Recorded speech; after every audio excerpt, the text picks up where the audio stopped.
Welcome to Fast Effect Double Speed Magic the Gathering from ELD's Timeball Games in Bellingham, Mass.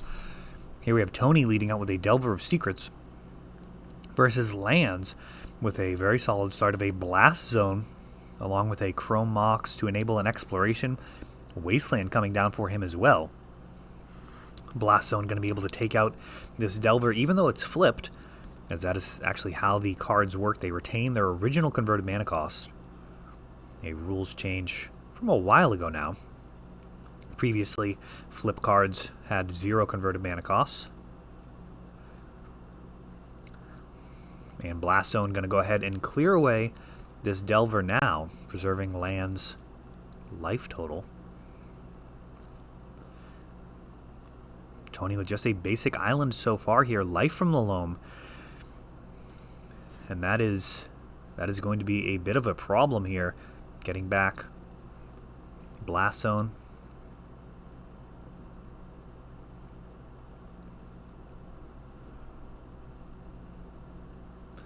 Loam getting ready for the win here. And now Tony essentially treading water, Force of Willing a Life from the Loam, but that's just going to come back the next turn. Dark Depth's already in the bin. It's really not looking good. Nick already has a Wasteland on board, which is actually a key part of this situation. Even if Tony draws a Wasteland, he won't be able to use it to break up the combo, thanks to the opposing Wasteland. A fetch. Tony considering whether or not to Stifle. Now, Stifle actually doesn't interact very favorably with the Dark Depths combo. Those of you unfamiliar may have felt like Stifle could have potentially broken up the play there with Thespian Stage. The reality is Stifle does very little to interact. There is a state-based trigger that actually exists when you copy Thespian Stage. Use Thespian Stage to copy Dark Depths. And the way that state-based triggers work is they will essentially not trigger again as long as there's a copy of it on the stack. So Thespian Stage will copy the Dark Depths, and at that point there'll be you sacrifice your original Dark Depths. You've got this Thespian Stage on the stack with 0 counters on it. There's a trigger at that point to sacrifice sacrifice your new Dark Depths, which is originally a Thespian Stage, and get a 20/20 Merit Lage. You can stifle that trigger. However, it doesn't do anything because after Stifle resolves, the trigger is simply put back on the stack again. As long as there's a copy of the trigger on the stack, it doesn't re-trigger, but as soon as that trigger is removed, it just triggers again. So I've seen players very disappointed asking judges before if they can stifle the trigger on the Thespian Stage once it's copied Dark Depths and all of that has happened, and they're told yes they can, and then when it happens, then the trigger just goes back on the stack and they're very disappointed. It's kind of a complicated thing to handle as a judge. You kind of want people to actually have the game work the way that they expect it to, but you also can't coach people. So it is one of the more difficult judge calls that you can kind of have to deal with there. The other side of that, from Tony's perspective, is if he has, for example, a Wasteland, it kind of works out the exact opposite of what you would think, where if that Thespian Stage is on the stack and that trigger to sacrifice it and make a 20/20 is already on the stack, you can Wasteland, and then it'll destroy the Thespian Stage, and then you won't be able to get your 20/20. And that's because that state trigger only goes back on the stack if there's no other copies of it on the stack. So in that case, if you have Wasteland and they do go for it, once they sacrifice their original Dark Depths, Thespian Stage that has become Dark Depths, trigger on the stack, you can Wasteland, and you actually get your 2-for-1. They lost their Dark Depths already to the Legend rule. You take out the Thespian Stage with your Wasteland, and you are in very good shape. It takes them a while to rebuild from there. So those are two of the more unintuitive elements of playing against lands. a deck that kind of fell out of the meta. I mean, it was everywhere. Everyone was playing depths. People were jamming depths in all sorts of different decks, like a single Thespian stage, along with a single Dark Depths, along with 4 Elvish Reclaimer and like beatdown strategies. And I think Elvish Reclaimer may actually be a trap. I'm not sure. It's a really interesting card. Like, it's really good in a lot of ways, but it might not actually do what the deck needs to be doing in terms of, like, this lands build essentially blanks your opponent's creature removal. So if they have Swords, Plowshares, or Lightning Bolts, that's completely useless until you get your Merit Lage on board. Then Swords does potentially become an issue, and hopefully you've set up a way to play around it by that point. But they can't disrupt your early game plan. Mox Diamond, discarding a Dark Depths. Things just kind of jockeying back and forth for position here. A Crop Rotation, sacrificing a Mazavith. It looks like that may just go ahead and get a Thespian stage into a Life from the Loam, if I had to guess. So far, Tony only pondering, trying to set up something. You really want to have some type of pressure. Oh, all right. A Wasteland. Fair enough. Another Exploration. So Nick getting a read, thinking Tony is light on mana, grabs a Wasteland. Tony commits a Wasteland and now a Pithing Needle. Likely going for Thespian stage. Let's see. We've got our new... Oh, choosing his own... He has a Wasteland and he's choosing Wasteland. Very interesting.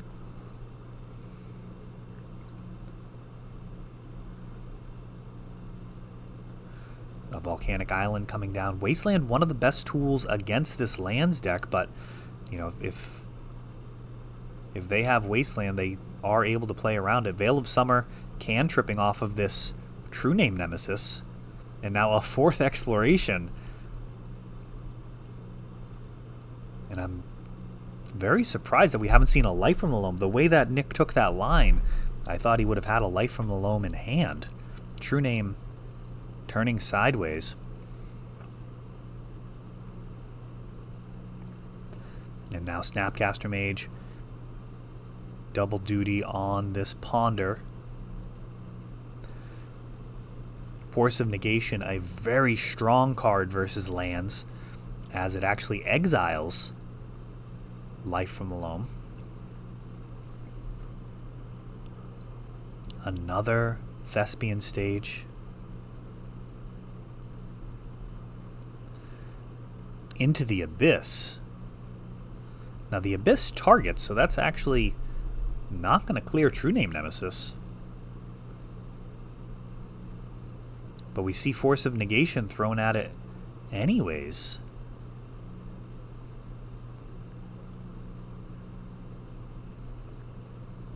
Yeah, it's really odd wording. They sacrifice target creature.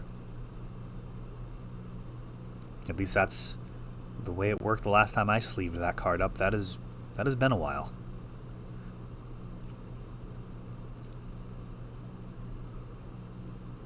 Five damage coming in.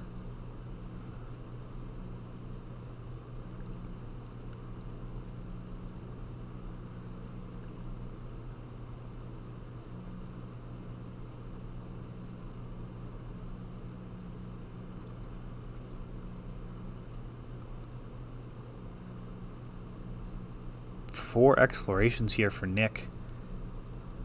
Life alone would be a very good draw, and actually we're going to have a surgical extraction now on the Dark Depths, and that is... Boy, I feel like that might just be a wrap. I don't even know how he can win from there. He's actually allowing Tony to look through his list.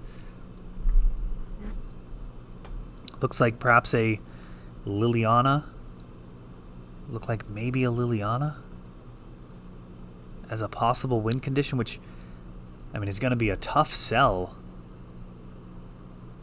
versus this board state. I can't can't really envision a way to get there. He'd have to get rid of all of Tony's land somehow with a pithing needle already stopping Wasteland, and you got like a tabernacle out? Maybe a blast zone or two? I guess blast zone is probably the path to victory there. He'd have to blast zone away these threats and then eventually stick a Liliana and ultimate it, if that was in fact the Planeswalker I'm thinking it was. Well, we are on to game number 3 here. Surgical cutting off a lot of outs, but that was an odd game. That really looked like he was going to have life from the loam with the way that took, particularly the crop rotation for the Wasteland.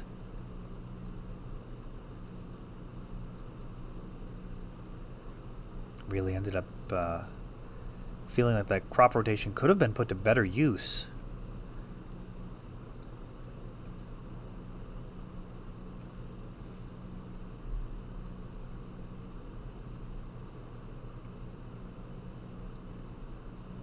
Even if you can get your opponent down to no lands with a deck like lands here, if you're not ready to win, like you're just kind of restarting. Now, if you have recursion with life from loam, absolutely. I mean, just getting them down to 0 lands with no real path back to building a mana base, that's tremendous.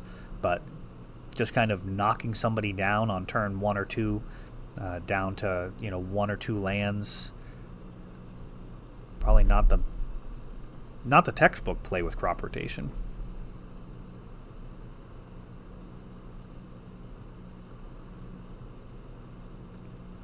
Crop rotation also very powerful in protecting your combo. Once you get it together, you can crop rotate for Sajiri's Step and give Merit Lage protection from blue, as Brazen Borrower likely going to be a potentially main deckable answer to your 2020.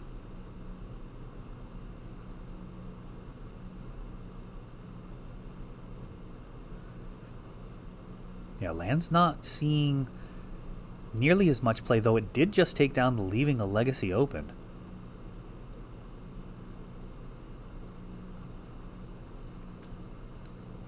I haven't had a chance to take a look at the list, but Freya, I believe, bested Matt Orfanello in the finals. A very difficult matchup, lands versus Eurekatel. Looking forward to watching that one. I believe the guys have that on coverage. Maybe even try and do a fast effect on it. That could be fun. Brainstorm. Finding some mana.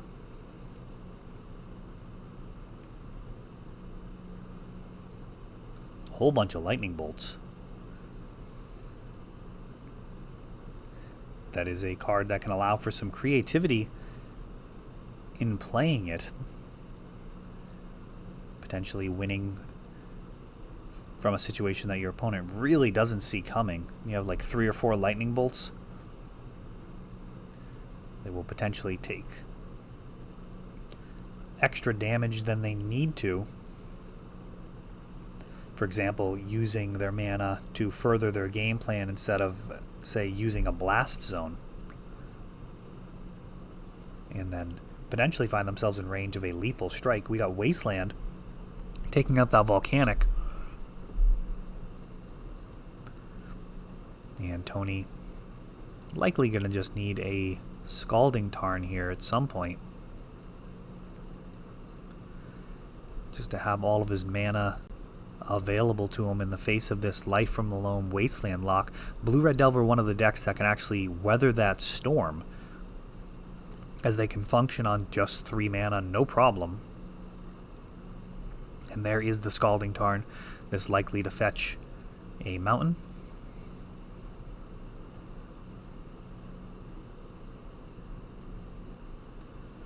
And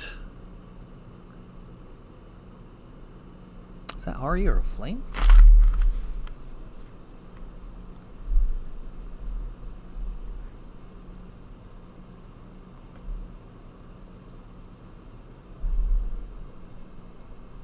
Yeah, well, that's Aria of Flame. This is a card rarely seen in Blue-Red Delver lists. When Aria of the Flame enters the battlefield, each opponent gains 10 life, and whenever you play an instant or sorcery, put a verse counter on it, then it deals damage equal to the number of verse counters on it to target player or planeswalker. So, gonna spot Nick some life here, and then every Brainstorm, Ponder, Preordain, any instant or sorcery is going to start chipping away at Nick's life total. Blast Zone coming down.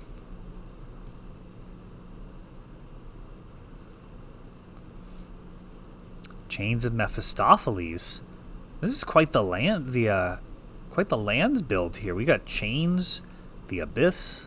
There's all sorts of spicy enchantments in here.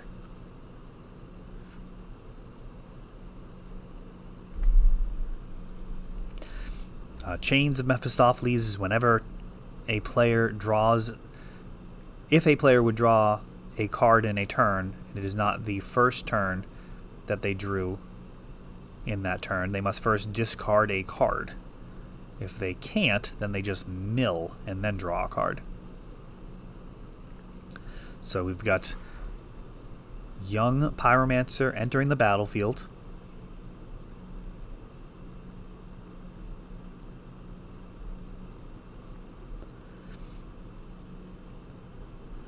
And now Ponder,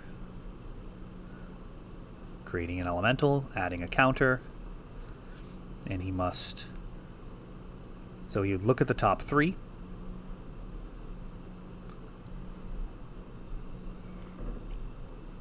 Rearrange them or shuffle, then discard, and then draw a card.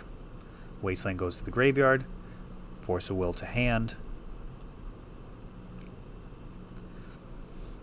Those lightning bolts feel like they'd be, well, I guess somewhat welcome. Chains kind of ruined this plan. It seems like it could actually be a really cool plan with, brainstorms and ponders and just chaining into each other. It seems like a totally reasonable secondary win condition in the face of a effect like the Abyss.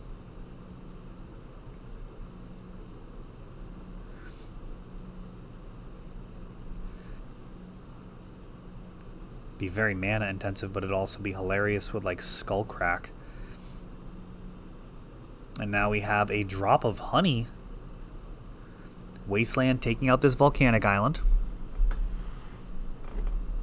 Oh, I didn't notice. Did he actually grab the volcanic off of the Scalding Tarn? I wonder if he doesn't have a volcanic in the list. Or I'm sorry, a basic mountain in the list at this point.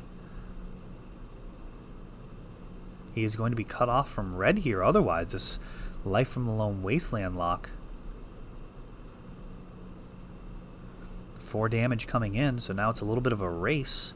2 verse counters on the Aria of Flame.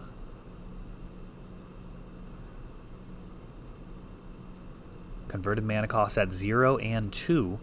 Conveniently dodging this Blast Zone for now. And now a Primeval Titan.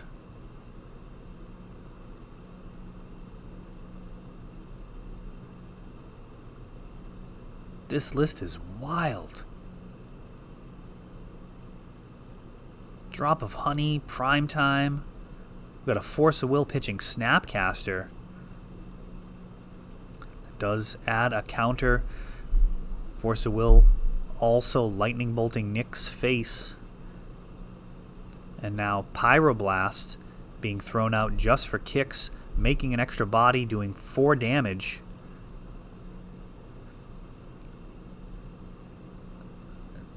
Attacking, and then an AK to do the final 5 damage. Wow, that's really wild. That Primetime would have been an absolute bomb there. It was stopped by the Force of Will, and Aria of Flame actually wrapping that one up. A very interesting match. Thanks for watching. That is all for this one, but don't worry, there is a lot more. You can check out our older videos, and we're always putting out new videos from ELD's Time Vault Games in Bellingham, Massachusetts. If you want to help the channel, of course, you can like, subscribe, share, tap that notification bell so you can know the next time our new videos come out. Thanks for watching.